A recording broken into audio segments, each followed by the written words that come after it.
Welcome to fifth grade at Bay Middle School. We are very excited to have your kid at Bay Middle School. Typically, you would be joining us at the school in the cafeteria, and you get your first glimpse from the inside. Unfortunately, due to the circumstances, we need to do this virtually. Today, however, we're joined by the people you're going to see in fifth grade. Principal Aaron Hereditario, Counselor Jan Mashinsky, and here are the teachers from the fifth grade team.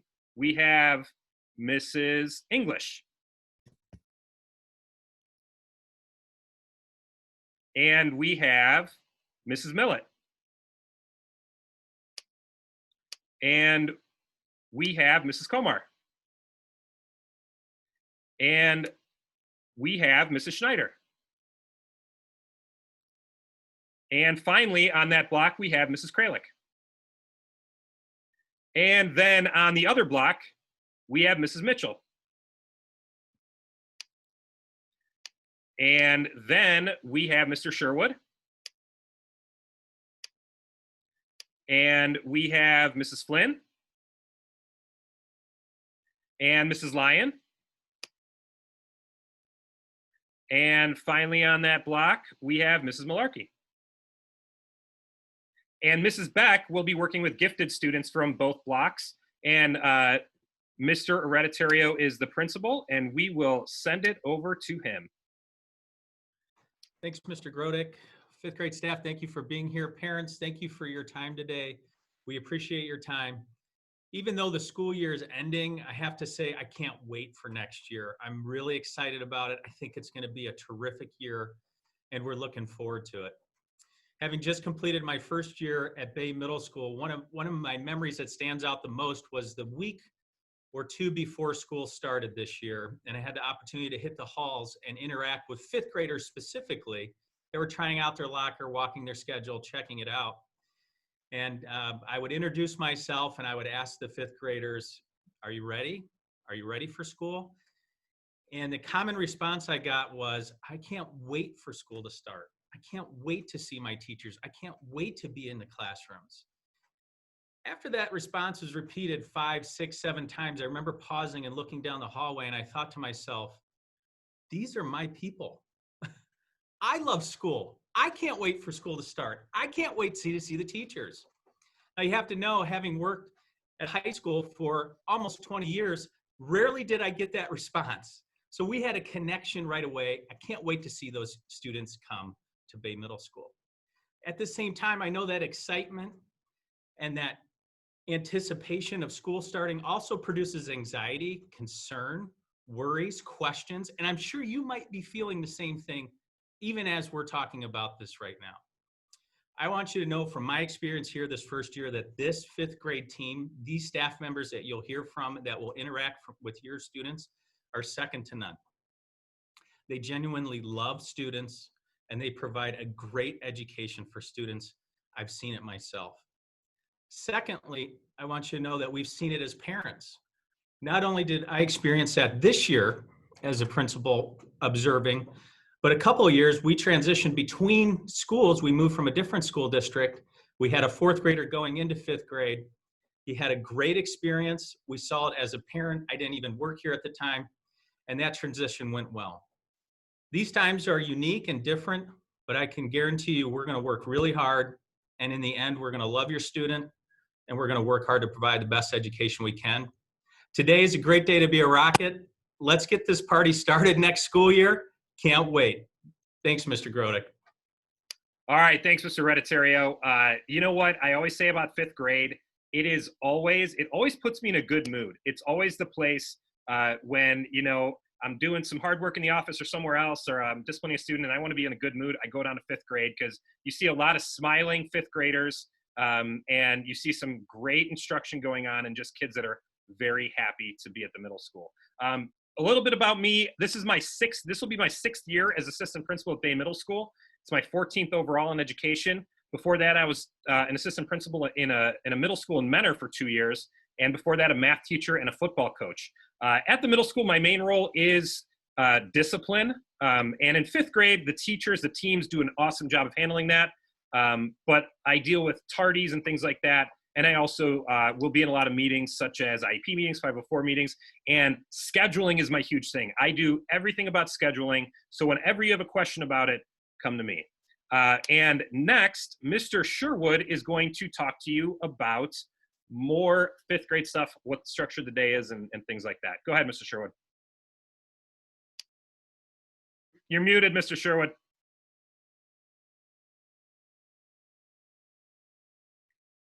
All right, there we go. That doesn't happen much. I am completing my, good afternoon, everybody. I am completing my 27th year of teaching in the Bay schools, all in fifth grade. So I really, truly do love fifth grade. To give you the typical day of a fifth grader, if they were in my home base, those little guys and girls come down the hallway about 7:35 and they're in their lockers and they're bringing all their stuff into their home base. As they come into my home base at 7:45, we start instruction right away. So if your son or daughter was in my class, they would start math, and we'd have math from 7:45 to 8:45 every day. Next, they would go walk right down the hallway to Mrs. Lyons' class at 8:45 to 9:45 and have language arts. And then they would leave Mrs. Lyons' class and go right next door to Miss Malarkey's class from 9:45 to 10:45 and have social studies. So that's 3 straight hours of instruction right there.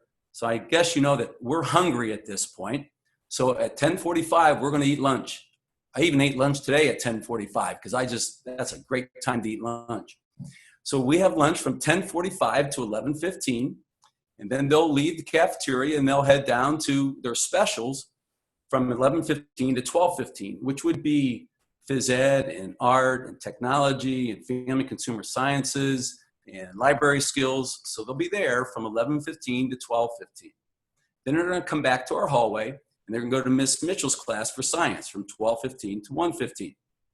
After that, they're going to come right back to my home base for what we call an academic focus period. And that goes from 1:15 to 2. And during that period of time, we're going to get all their materials together. We're going to load up their backpacks, make sure the assignment notebook's ready to go. We're going to do some silent reading during that time, and then we're going to get started on some homework. But it's also a great catch-all period if they need to make up something with another teacher. They're not sure about something in class. They want to go talk to another teacher. They need to retake something along the way. So it's a great catch-up time for us. And then at 2 o'clock, they leave us, and they're going to go to their music/club period, and that goes from 2 to 2:55. So it's a great day. It's a long day, and they get used to it right away. But there's a lot going on. It's a lot of packed in there. The last thing I'm supposed to talk about before I'm done here is we operate in what's called the best effort system, and it's a behavioral system. It's a point system that all of us use in the fifth grade. We'll go into the points and all that when we see them in the fall, but we really want to let you know that it focuses on 3 areas. And I think if you really see these 3 areas, we utilize these in our lives even today. And if we can get these 3 areas down, we know we're going to be successful. The first thing is behavior.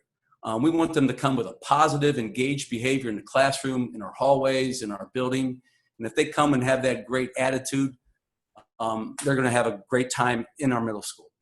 The second is the materials. And we help them get organized in their lockers, in their desk, in those first weeks of school so that they have the appropriate materials with them when they go to each and every class. Because if they have all that, then we know that they're ready to go. And the third thing is homework. And that's pretty simple. Do it, turn it in when it's supposed to be turned in. And we're even finding out now. You can turn it in person or you can turn it in online because we've all had to deal with that here in the last month or so. But if you think about it, to be successful anywhere, and especially in fifth grade, if we're coming in with a great attitude, we're doing our work, and we have our materials, then we're going to have a successful year. So they're going to have a great time, and we can't wait to see them. Thank you. All right, thanks, Mr. Sherwood. And a quick note, when we're introducing fifth grade, we're actually going to do it as if we are coming back to the middle school in a normal way, because we don't have all the information for the fall, so we still have some things to work out, and we're still waiting to hear from our governor to see how we're going to proceed. So we're talking as if it's a typical year here at Bay Middle School, and hopefully it will be. All right, we have a number of other questions, and our teachers are going to answer them for us. So first up, Ms. Malarkey, do the kids have a homeroom they report to in a similar way to Westerly? Ms. Malarkey. Yes, it is. And parents, you're going to find that we probably use the word home base instead of homeroom. And your child's home-based person is, the teacher is your connection to fifth grade. We're there for you. We're your person. We have, for example, I teach social studies. So with my home base, they would do housekeeping in the morning, and then at 7:45 we would begin our hour of social studies. They start their day with me, and as Mr. Sherwood said just a few minutes ago, they will end their day with me in academic focus. I'm there to help. I'm there to run interference.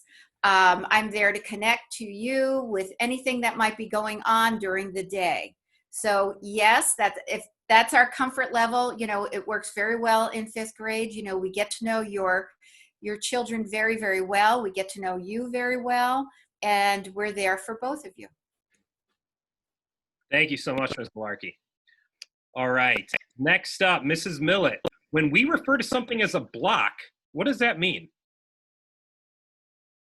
So your child is basically assigned a team of teachers. And if you start at the fifth grade hallway, the very first rooms that you're getting to, whether you look right or left, will be science. And then your second group of doors that you look to is going to be math. And then it goes language arts. And at the very end of the hallway is social studies. Your child will only be either on the right side of the hallway with that team of teachers, which happens to be, we call it the English block because Mrs. English is our team leader, or it's on the left side of the hallway, which is called the Sherwood block because Mr. Sherwood is their team leader. And it's really for the teachers to be able to keep those students, because when we meet as a team, we talk about all the kids that we have, and every teacher is looking out for your child, so we like to keep them with our team. All right, thank you so much. As you have seen, the middle school day is bigger than Normandy and Westerly, and it's a much bigger school than Normandy and Westerly. We have lockers, we change classes very often, every hour. Mrs. Schneider, will there be teachers who help at the beginning of the school year? Oh, of course. We spend a lot of time practicing schedules and lockers with the kids the first few days. We're always in the hallway. When the kids are in the hallway, and we're always there to help and encourage them because we want everyone to feel comfortable and confident in their new school. Thank you so much. And again, the fifth grade teachers are very, very helpful throughout the school year. It's a great introduction to the middle school. All right. Now, this is a big thing for students that come to the middle school, cell phones. Ms. Mitchell, what is the cell phone policy for fifth graders? All right, thank you everybody for being here. Typically, the fifth graders turn their cell phones off when they come into the building and leave them in their lockers for the rest of the day. If there's a reason you need to text your student, they may not be able to get it right away because they're not supposed to have their cell phones in the rooms. They're really not, they don't need them in the rooms. If they need to, access the internet, we're doing that as a classroom. We are one-to-one. If they need to message you sometime, maybe they do it during lunch or, at some switch time. But for the most part, all phones are turned off and left in their lockers for the day. They really shouldn't be out again until that 2:55 bell rings and they're on their way home. Thank you so much, Ms. Mitchell. And also, they are not to be taken in the cafeteria. We are not, that used to be a thing. It is no longer a thing at Bay Middle School to have your phone in the cafeteria during lunch. All right.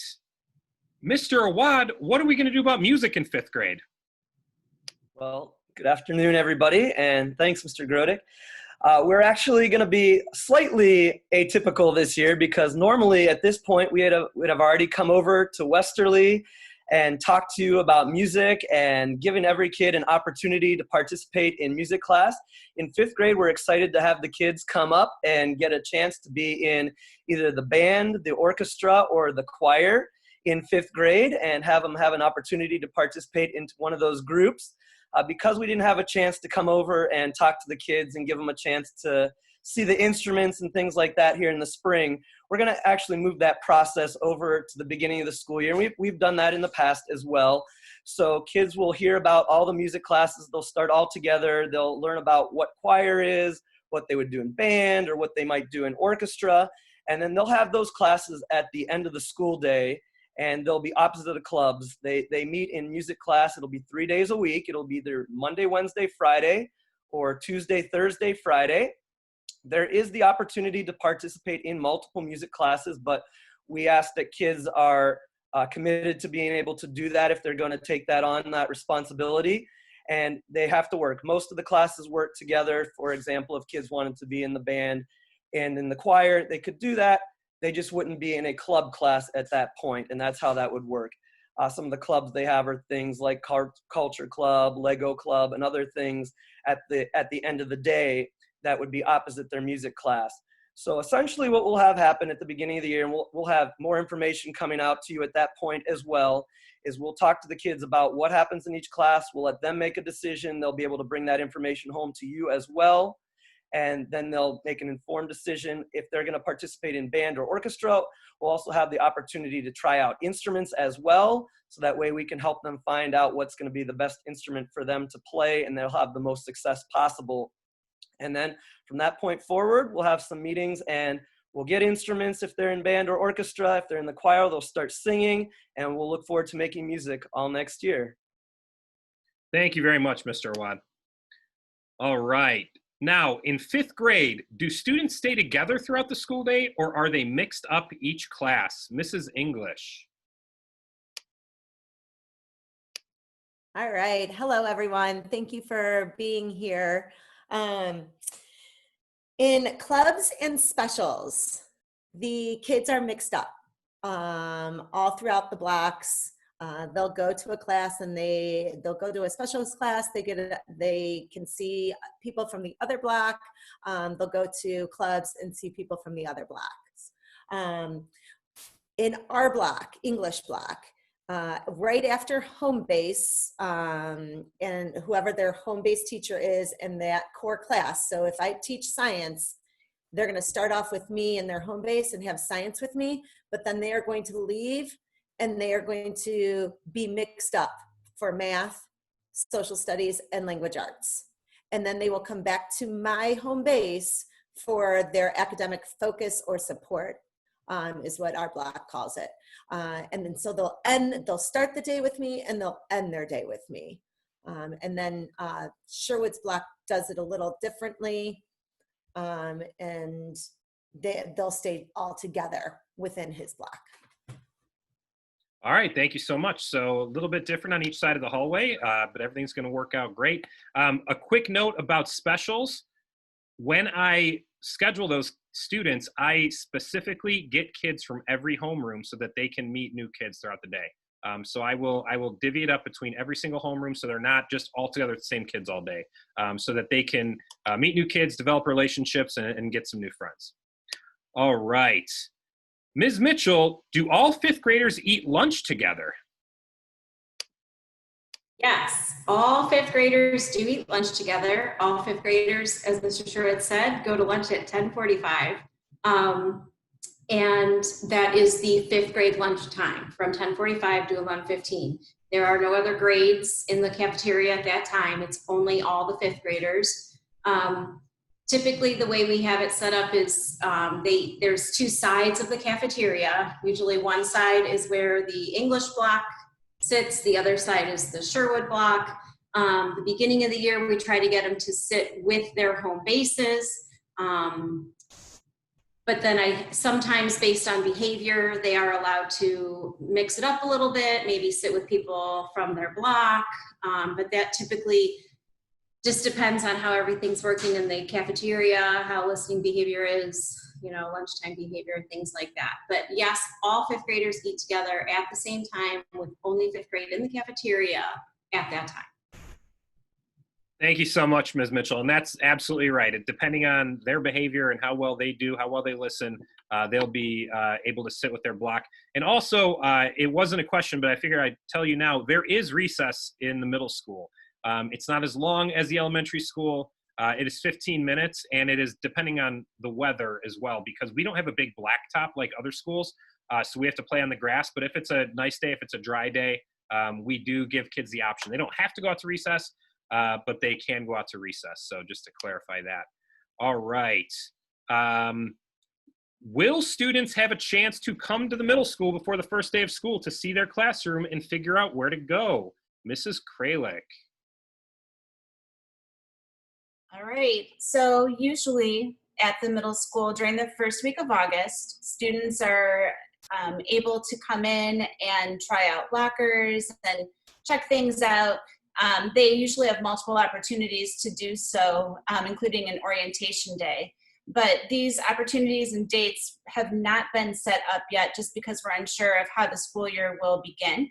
So once we have definitive information, we'll let the parents and families know and try to get that set up. All right, thank you very much. So stay tuned this summer for more information on that. Mr. Awad, how do specials work in clubs? Well, for specials, like Mr. Sherwood said earlier, they'll go to their specials classes right after lunch, and they'll be in things like art, technology, food and consumer science, gym, and they'll go between those classes and they'll rotate throughout the year. And so they'll have an opportunity to get to participate in each of those classes, and they'll participate in the activities that they go through each of those classes, and that's when they'll have their specials class. At the end of the day, like we said earlier, they're gonna have their music and clubs. So music will meet throughout the year, depending on which music class they're in, and it'll be 3 days a week again. And then the opposite days, the other 2 days, they'll be in club classes. They'll go to things, like I said earlier, they have Lego Club, the maker space down there to work with, and they have a lot of options. And they'll rotate through those as well throughout the school year, and those will be opposite their music classes at the end of the school day. Thank you, Mr. Awad. And also, there are some kids that will be recommended for reading club, for math club, who could benefit from an extra scoop in those areas. So look out for those on your schedule. All right. The language arts teachers and current fifth grade students have prepared something awesome for next year's fifth grade students. Mrs. Lyon, can you explain that? I'd love to. Hi, everybody. So we know the kids were probably a little disappointed not to be able to come up to Bay Middle School and do a little visit and like a pre-orientation with our fifth graders. So Mrs. Schneider and I thought creating Flipgrids would just be a great way to make a connection and to get them excited about coming up to Bay Middle School. And Mr. Grodick and Mr. Hereditario will be sending out something that allows you to access the Flipgrids and just hear from a bunch of fifth graders just why they loved being at Bay Middle School, and they also gave some pieces of advice, and it was pretty funny. So we hope your kids enjoy those. Thank you. They were awesome. I'm so excited for students to see them. All right, and here's the last question we have, and it's a big one that weighs on a lot of people's minds. How are students placed in their classrooms? Now, that kind of comes to me, and I collaborate with a lot of people. So I meet with the fourth grade administration, so Mrs. Sanfilippo, and I also meet with the counselor, with our counselor, Jan Mashinsky, and we get information on every single student. Literally, there's a sheet that has, academic information and if they have any students that they particularly work well with or don't work well with, and just anything you'd want to know about a student. And we take that academic and all the other information, and we put it together, and we put students in particular classrooms where we think they'll be successful. And then the teachers get that information so that they can better know your son or daughter, and that they can place them accurately as well. And things that in consideration are, if they're in gifted, or if they need special ed services, or if they have a 504, things like that. So we take all that stuff into consideration and specifically place your son or daughter. So that's how that goes. If you ever have any questions, or if you need to reach out, please email me. My email is my name, tom.grodick@bayschoolsohio.org. I've already gotten a lot of them, so please feel free to email me. And that's all we have for today, and hopefully we have more information about actually coming physically to the school so that you can check it out, so your sons and daughters can check it out, because that is a great day in the fall. So hopefully we can do that in a an in-person way instead of a virtual way. Thank you so much for listening, and I appreciate it, teachers, Mr. Hereditario, and we'll see you in the fall. Thank you.